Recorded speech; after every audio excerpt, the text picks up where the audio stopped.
Iba't ibang sektor ng lipunan ang binisita ng ilang senatorial candidate sa pagpapatuloy ng kanilang kampanya para sa eleksyon 2025. May unang balita si Salima Refran. Nakipagdialogo si Leody de Guzman sa mga residente ng Josefina, Zamboanga del Sur. Kasama niya si Luke Espiritu na tinalakay ang pagprotekta sa kalikasan laban sa pagmimina. Diniin ni Senador Bongo sa mga opisyal na protektahan ang taong bayan. Kahalagahan ng papel ng barangay officials ang binigyang pansin ni Amy Marcos. Habang suporta at proteksyon naman sa kanila ang sinulong ni Manny Pacquiao.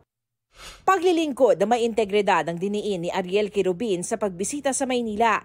Pagtulong sa mga magsasaka at mangingisda ang pinangako ni Tito Soto sa Capiz. Nagpaalala si Senador Francis Tolentino na huwag maniwala sa fake news. Benepisyo para sa barangay workers ang sinulong ni Camille Villar sa Cebu City. Habang pag-alis naman sa VAT sa kuryente ang tinalakay ni Benhur Abalos. Suporta sa vendors at maliliit na negosyo ang pinangako ni Bam Aquino sa Pangasinan. Pagprotekta sa maliliit na mangingisda ang sinulong ni Ronel Arambulo sa Iloilo. Dagdag pondo sa mga paaralan ang binahagi ni Franz Castro sa pag-iikot sa Aklan. Pagsuporta sa women empowerment ang inihayag ni Senadora Pia Cayetano sa Cavite. Patuloy naming sinusundan ang kampanya ng mga tumatakbong senador sa eleksyon 2025. Ito ang unang balita sa Salima Refran para sa GMA Integrated News. Gusto mo bang mauna sa mga balita?